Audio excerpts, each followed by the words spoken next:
আসসালামু আলাইকুম। আশা করি সবাই ভালো আছেন। আপনারা জানেন যে ৫ই আগস্ট আওয়ামী লীগ সরকারের পতন ঘটলে আওয়ামী লীগের অনেক বড়, বড় নেতাকর্মী তারা আসলে বাংলাদেশ ছেড়ে বিদেশে চলে যান। আবার অনেকে আত্মগোপনে আছেন এবং অনেকেই বর্তমান জেল হাজতে রয়েছেন।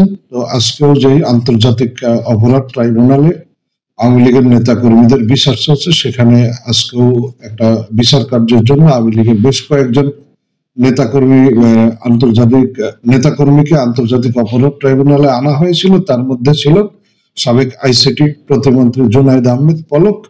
তো উনি সেইখান থেকে আসলে আওয়ামী লীগের নেতাকর্মীদের উদ্দেশ্যে কিছু বক্তব্য দিয়েছেন। তো সাবেক আইসিটি প্রতিমন্ত্রী জুনায়েদ আহমেদ পলক বলেন, লড়াই করে বাঁচতে হবে, বঙ্গবন্ধু শিখিয়ে গেছে। মঙ্গলবার 18 ফেব্রুয়ারি আন্তর্জাতিক অপরাধ ট্রাইব্যুনালের শুনানি শেষে সাংবাদিকদের উদ্দেশ্য করে তিনি কথা বলেন। যদিও কথাগুলো সাংবাদিকদের উদ্দেশ্য করে বলেছেন, আসলে এরকম না। সাংবাদিকদের মাধ্যমে উনি আওয়ামী লীগের নেতাকর্মীকে উদ্দেশ্য করে বলেছেন। এদিন শুনানি শেষে প্রিজন ভ্যানে তোলার সময় এক গণমাধ্যম কর্মী সাবেক প্রতিমন্ত্রী জুনায়েদ আহমেদ পলককে উদ্দেশ্য করে বলেন, পলক ভাই আজকে তো হরতাল। এর জবাবে জুনায়েদ আহমেদ পলক বলেন, লড়াই করে বাঁচতে হবে, বঙ্গবন্ধু শিখিয়েছে। এর আগে বৈষম্য বিরোধী ছাত্র আন্দোলন চলাকালীন জুলাই আগস্টের গণহত্যা ও মানবতা বিরোধী অপরাধের অভিযোগে গ্রেপ্তার পতিত আওয়ামী লীগ সরকারের সাবেক 11 মন্ত্রী সহ 16 জনকে আন্তর্জাতিক অপরাধ ট্রাইব্যুনালে হাজির করা হয়েছে। মঙ্গলবার সকাল 10টার দিকে তাদেরকে আন্তর্জাতিক অপরাধ ট্রাইব্যুনালে হাজির করা হয়। আন্তর্জাতিক অপরাধ ট্রাইব্যুনালের চেয়ারম্যান বিচারপতি মোহাম্মদ গোলাম মর্তুজা মজুমদারের নেতৃত্বাধীন ট্রাইব্যুনালে তাদের বিষয়ে শুনানি হয়।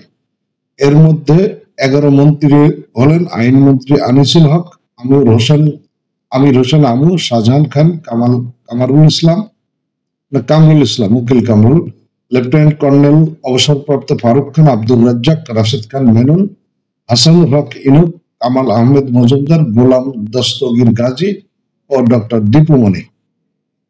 তো আপনারা জানেন যে আসলে আওয়ামী লীগ এখন ঠিক ওইভাবে একেবারে সরাসরি কোনো কথা তাদের নেতাকর্মীর উদ্দেশ্যে বলছে না, বা ওই ধরনের প্রোগ্রামও তারা আসলে উন্মুক্ত কোনো প্রোগ্রামও করতে পারছেন না। তবে আমরা দেখছি যে আওয়ামী লীগের যত মন্ত্রী বা যত নেতাকর্মী রয়েছে তার মধ্যে জুনায়েদ আহমেদ পলক আসলে সুযোগ পেলেই কোনো না কোনো মেসেজ দলীয় নেতাকর্মীদের উদ্দেশ্যে তিনি দিচ্ছেন, এর আগেও দিয়েছেন।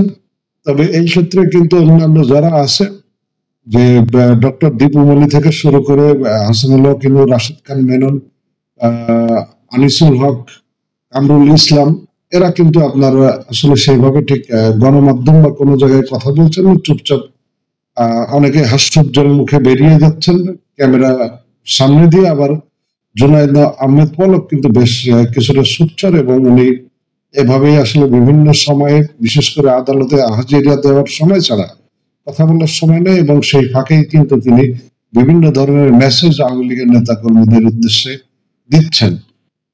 কিন্তু সেটা কতটা ফলপ্রসূ হবে সেটা তো পরের কথা, কিন্তু আসলে উনি যে সাহস দেখিয়ে মেসেজ দিচ্ছেন এটাই বড় কথা। তাতে আওয়ামী লীগের নেতাকর্মীরা কিছুটা হলেও হয়তো উজ্জীবিত হচ্ছেন, যারা আত্মগোপনে রয়েছেন বা যারা দেশের বাইরে রয়েছেন তারা হয়তো কিছুটা সাহসের সঞ্চার করছেন। ভালো থাকবেন সবাই।